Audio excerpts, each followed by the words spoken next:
ನಮಸ್ಕಾರ ವೀಕ್ಷಕರೇ, ಶ್ರೀಗಿರಿ ವಾರ್ತೆಗರಿಗೆ ಸ್ವಾಗತ. ನಾನು ನಿಮ್ಮ ಗ್ರಹೇಶ್ವರ ಗಾರ್ಡಿಗೇಂದ್ರ.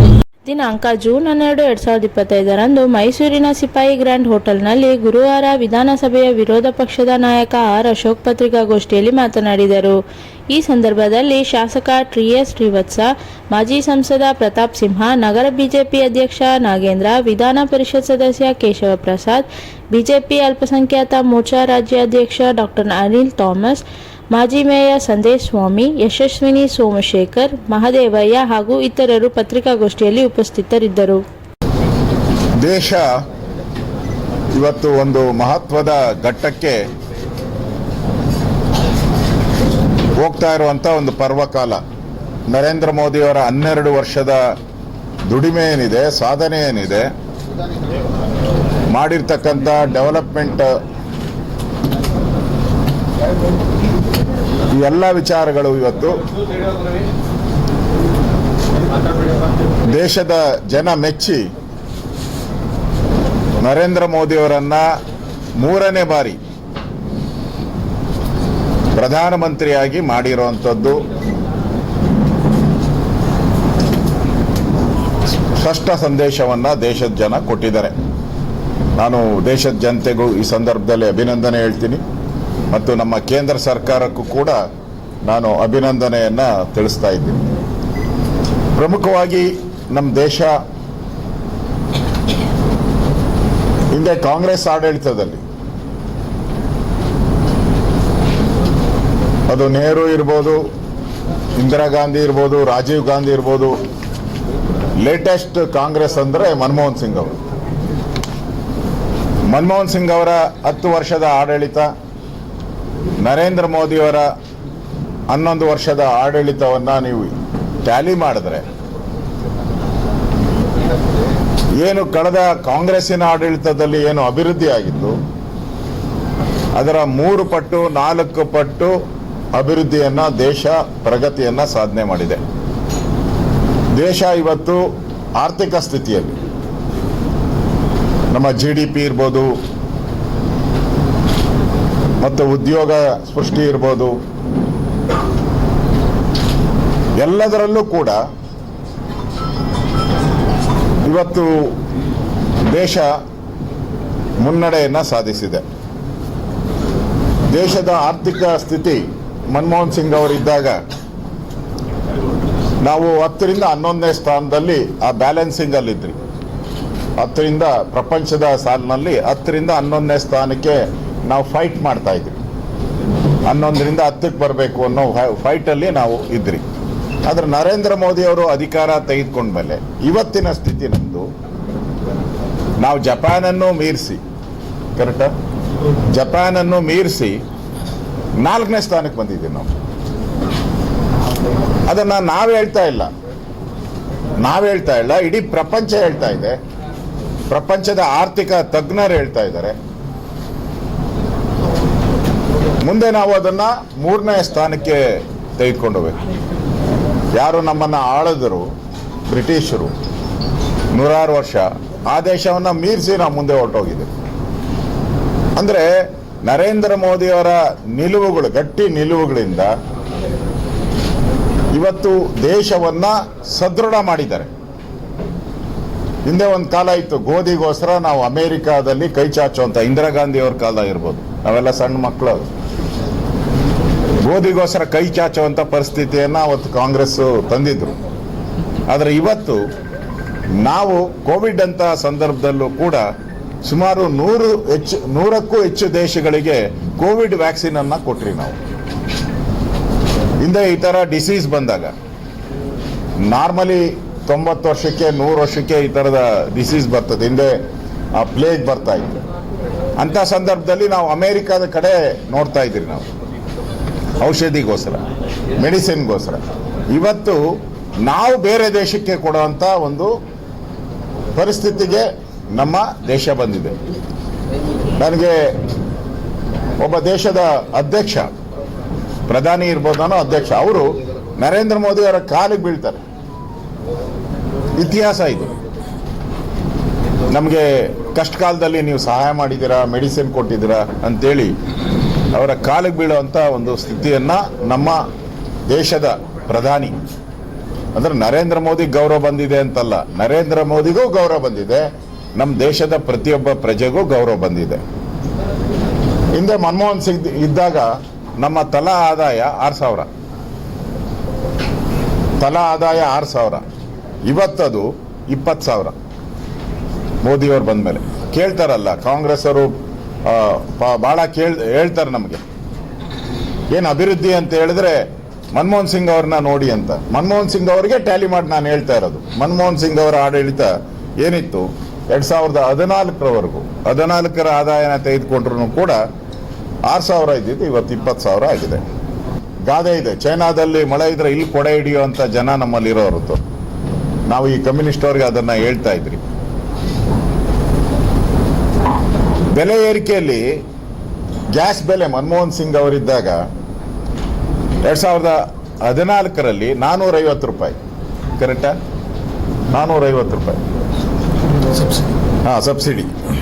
ಇವತ್ತು ಅಷ್ಟು ವರ್ಷ ಆದ್ಮೇಲೂ ಕೂಡ 11 ವರ್ಷ ಆದ್ಮೇಲೂ ಕೂಡ ಗ್ಯಾಸ್ ಬೆಲೆ ಸಬ್ಸಿಡಿ ಇರೋವಂಥದ್ದು 500 ರೂಪಾಯಿ. ಅಂದ್ರೆ ಬೆಲೆನ ಸ್ಥಿರತೆಯಲ್ಲಿಟ್ಟಿದ್ದಾರೆ. ನರೇಂದ್ರ ಮೋದಿ ಬೆಲೆಯನ್ನ ಸ್ಥಿರತೆಯಲ್ಲಿಟ್ಟಿದ್ದಾರೆ.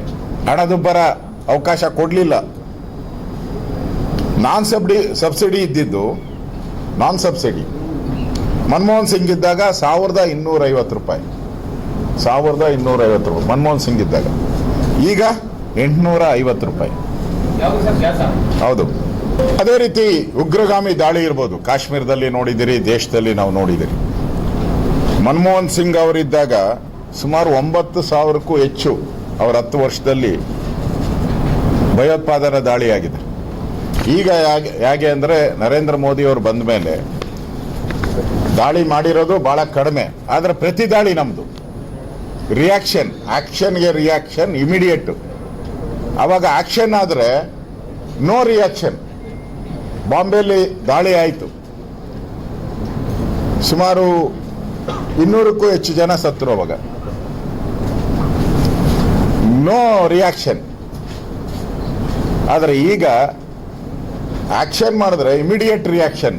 ಇವಾಗ ಆ ಥರದ ಒಂದು ವ್ಯವಸ್ಥೆಯನ್ನ ನಾವು ನೋಡಿದ್ದೀರಿ. ಮೊನ್ನೆನೂ ಕೂಡ ಕಾಶ್ಮೀರದಲ್ಲಾದಂಥ ಏನು ನಮ್ಮ 27 ಜನರ ಏನು ಪ್ರವಾಸಿಗರ ಹತ್ಯೆ ಆಯಿತು, ಇಮ್ಮಿಡಿಯೇಟಾಗಿ ಅಟ್ಯಾಕ್ ಆಯಿತು. ಅಲ್ಲಿ ಆಗಿರ್ತಕ್ಕಂಥ ಉಗ್ರಗಾಮಿಗಳನ್ನು ಸುಮಾರು 60ಕ್ಕೂ ಹೆಚ್ಚು ಉಗ್ರಗಾಮಿಗಳ ಸತ್ತಿದ್ದಾರೆ. ಅದನ್ನು ಪಾಕಿಸ್ತಾನನೂ ಕೂಡ ಒಪ್ಕೊಂಡಿದೆ. 100 ಉಗ್ರಗಾಮಿ ಸೆಂಟರ್ಸ್ ಏನಿತ್ತು ಅದನ್ನೆಲ್ಲ ಧ್ವಂಸನೂ ಕೂಡ ನಮ್ಮ ಸೈನಿಕರು ಮಾಡಿದ್ದಾರೆ. ಈ ಕಾಂಗ್ರೆಸ್ ಅವರು ಎಲ್ಲೂ ಈ ಬಾರಿ, ಕಳೆದ ಬಾರಿ ಆದಾಗ ಪುಲ್ವಾಮಾ ಆದಾಗ ಸಾಕ್ಷಿ ಕೇಳಿದ್ರು, ಬಾಲಾಕೋಟ್ ಸಾಕ್ಷಿ ಕೇಳಿದ್ರು. ಈ ಸರಿನ ಸಾಕ್ಷಿ ಕೇಳಕ್ಕೂ ಬಿಟ್ಟಿಲ್ಲ. ಯಾಕೆಂದ್ರೆ ನಮ್ಮ ಸೈನ್ಯದ ಅಧಿಕಾರಿಗಳೇ ಥ್ರೂ ಸ್ಯಾಟಲೈಟ್ ಮುಖಾಂತರ ಏನೇನು ಎಲ್ಲೆಲ್ಲಿ ದಾಳಿ ಮಾಡಿದ್ರಿ, ಹೇಗೆ ದಾಳಿ ಆಯಿತು, ಅದು ನಾಶ ಆಗಿರೋದನ್ನ ಪೂರ್ತಿ ದಾಖಲೆಗಳನ್ನು ಬಿಡುಗಡೆ ಮಾಡಿದ್ದಾರೆ. ಕಾಂಗ್ರೆಸ್ ಅವರಿಗೆ ಕೇಳುವಂಥ ನೈತಿಕ ಅಧಿಕಾರನೇ ಇಲ್ದಂಗೆ ಇವತ್ತು ಆ ದಾಳಿಗಳನ್ನು, ಸ್ಪಷ್ಟ ಚಿತ್ರಗಳನ್ನು ಇವತ್ತು ನಮ್ಮ ದೇಶದ ಮುಂದೆ ನಮ್ಮ ಸೈನಿಕರು ಇಟ್ಟಿದ್ದಾರೆ. ಮತ್ತೆ ಪಾಕಿಸ್ತಾನನೇ ನಮ್ಮ ಹತ್ರ ಸಂಧಾನಕ್ಕೆ ಬರುವಂಥ ಸ್ಥಿತಿಗೆ ಇವತ್ತು ನಮ್ಮ ದೇಶದ ಸೈನಿಕರು ಮಾಡಿದ್ದಾರೆ. ಹಿಂದೆ ಮೆಡಿಕಲ್ ಕಾಲೇಜುಗಳು ನಮ್ಮಲ್ಲಿ 387 ಮನಮೋಹನ್ ಸಿಂಗ್ ಅವರು ಇದ್ದಾಗ ಟೋಟಲ್ ಇದ್ದಿದ್ದೇ ನಮ್ಮ ದೇಶದಲ್ಲಿ ಅಷ್ಟು. ಈಗ ಅದು ಡಬಲ್ ಆಗಿದೆ, 704. 11 ವರ್ಷದಲ್ಲಿ 704 ಮೆಡಿಕಲ್ ಕಾಲೇಜ್. ಅಂದ್ರೆ ಇನ್ನು ಕಾಂಗ್ರೆಸ್ ಅವಧಿಯಲ್ಲಿ ಇದ್ದಂಥದಕ್ಕೆ ಡಬಲ್ 10-11 ವರ್ಷದಲ್ಲಿ ಇದು ಮಾಡಿದಿರಿ. ಏರ್ಪೋರ್ಟು ಅಷ್ಟೇ, 74 ಏರ್ಪೋರ್ಟ್ ಇತ್ತು ಇಡೀ ದೇಶದಲ್ಲಿ, ಈಗ 149 ಏರ್ಪೋರ್ಟ್ ಆಗಿದೆ.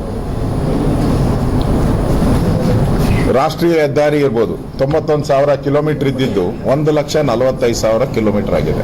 ಮೆಡಿಕಲ್ ಸೀಟ್ಗಳು 82,000 ಮೆಡಿಕಲ್ ಸೀಟ್ಗಳು, ಈಗ 1,50,000 ಮೆಡಿಕಲ್ ಸೀಟ್ ಆಗಿದೆ. ನಮ್ಮ ದೇಶದ ಬಡ್ಜೆಟ್ ಮನಮೋಹನ್ ಸಿಂಗ್ ಅವರಿದ್ದಾಗ ನಮ್ಮ ದೇಶದ ಬಡ್ಜೆಟ್ 17 ಲಕ್ಷ ಕೋಟಿ ನಮ್ಮ ದೇಶದ ಬಡ್ಜೆಟ್. ನರೇಂದ್ರ ಮೋದಿ ಅವರು GST ಇರ್ಬೋದು, ಬೇರೆ ಬೇರೆ ಆದಾಯ ಏನಿತ್ತು, ಕೋಲ್ ಇತ್ತಲ್ಲ, ಕೋಲೆಲ್ಲ ಮೊದಲು ನಮಗೆ ಆದಾಯನೇ ಬರ್ತಾ ಇರಲಿಲ್ಲ.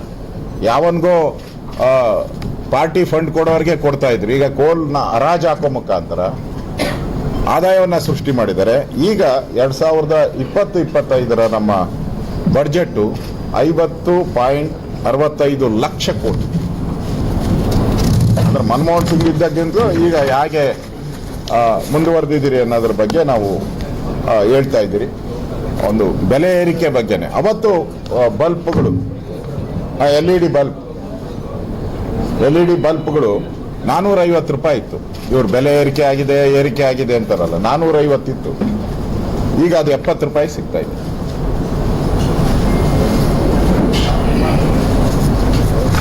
ಈ ರೀತಿ ಮತ್ತೆ ಬುಲೆಟ್ ಟ್ರೈನ್ ಅನ್ನೋದು ಬೇರೆ ದೇಶದಲ್ಲಿ ನಾವು ಓದಿ ತಿಳ್ಕೊಬೇಕಾಯ್ತು. ಬುಲೆಟ್ ಟ್ರೈನ್ ಅನ್ನೋದನ್ನ ಬೇರೆ ದೇಶದವರು ಮಾಡ್ತಾ ಇದ್ದಾರೆ, ಆಗಿರುತ್ತೆ ಹೀಗಿರುತ್ತೆ. ನಾವು ಟೂರ್ ಹೋದಾಗ ವಿದೇಶಕ್ಕೆ ಪ್ರವಾಸ ಹೋದ್ರೆ ಒಂದ್ಸರಿ ಬುಲೆಟ್ ಟ್ರೈನ್ ಹತ್ತಾನಪ್ಪ ಅಂತೇಳಿ ಎಲ್ಲರಿಗೂ ಅದೊಂದು ಪಿಕ್ನಿಕ್ ಇತ್ತು. ಈಗ ನಮ್ಮ ದೇಶದಲ್ಲೇ bullet train almost all 60% work complete ಆಗಿದೆ.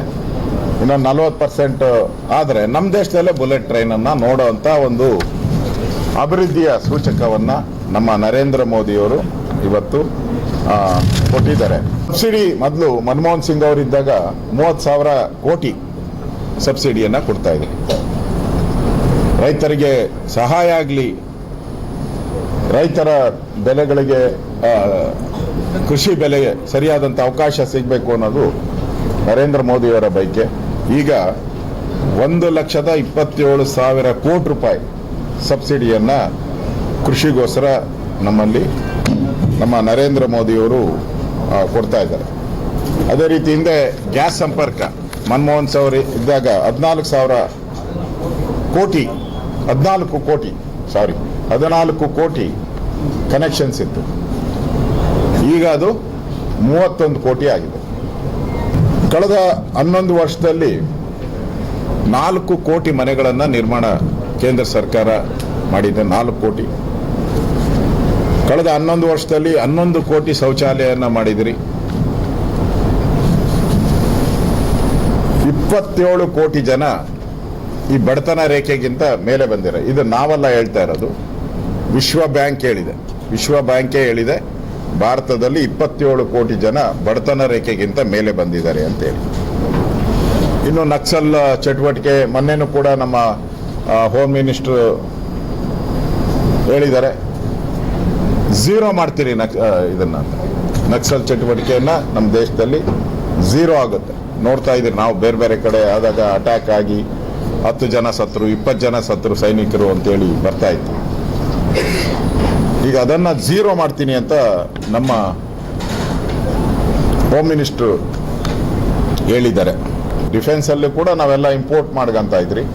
ಈಗ ಡಿಫೆನ್ಸ್ ಅಲ್ಲೂ ಕೂಡ ಮೊದಲು 600 ಕೋಟಿ ರಫ್ತು ಆಗ್ತಾ ಇತ್ತು. ಈಗ ಅದು 25,000 ಕೋಟಿಯಷ್ಟು ರಫ್ತನ್ನ ನಾವು ಇವತ್ತು ಮಾಡ್ತಾ ಇದ್ದೀರಿ.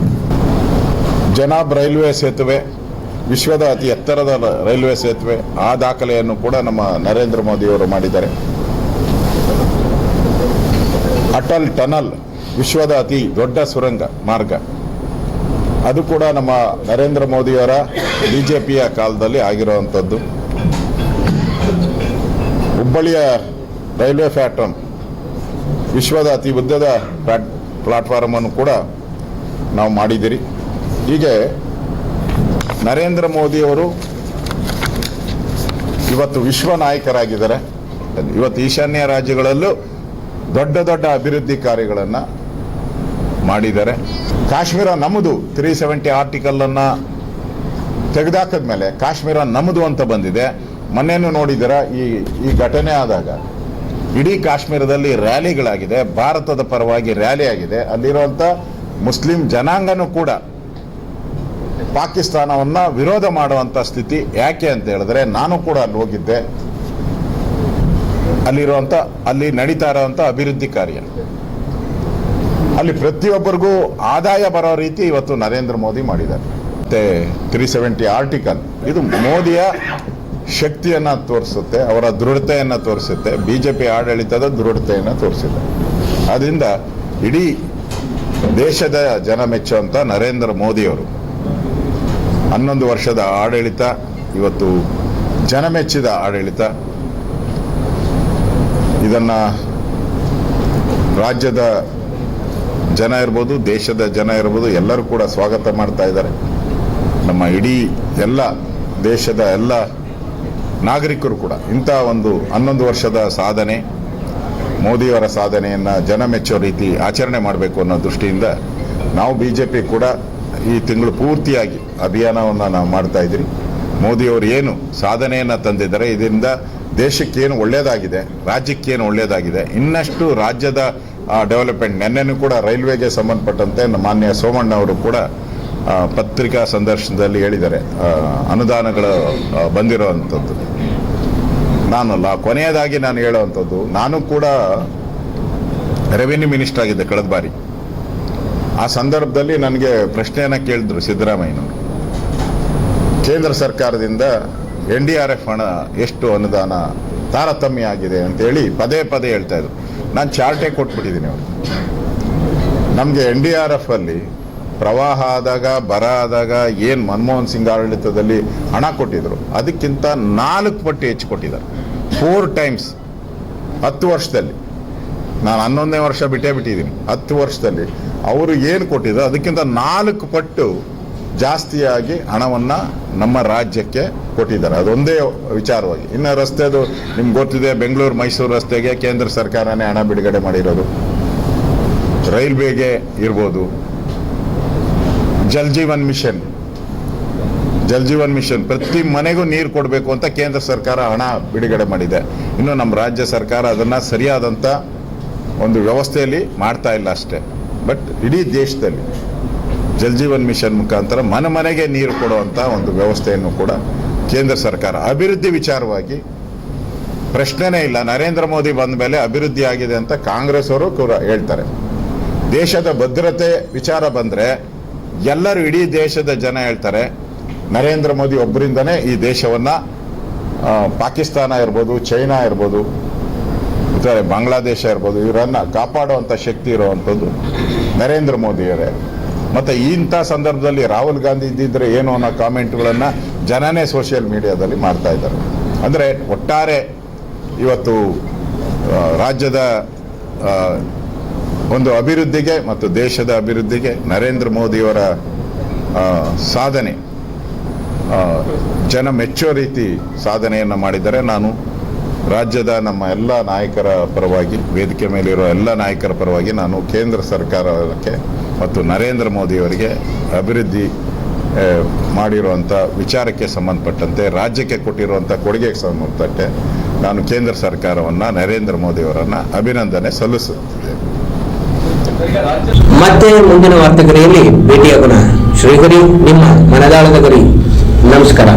ಶ್ರೀಗರಿ, ನಿಮ್ಮ ಮನದಾಳದ ಗರಿ. ಶ್ರೀಗರಿ, ನಿಮ್ಮ ಭಾವನೆಗಳ ಗರಿ. ಶ್ರೀಗರಿ, ನಾಡಿನ ಹೆಮ್ಮೆಯ ಗರಿ. ಮನೆಮನಗಳ ಗರಿದು ಶ್ರೀಗರಿ, ತನುಮನ ಧನಗಳ ಗರಿದು ಶ್ರೀಗರಿ, ವಿಶ್ವದ ದೇಶದ ನಾಡಿನ ಗರಿದು ಶ್ರೀಗರಿ.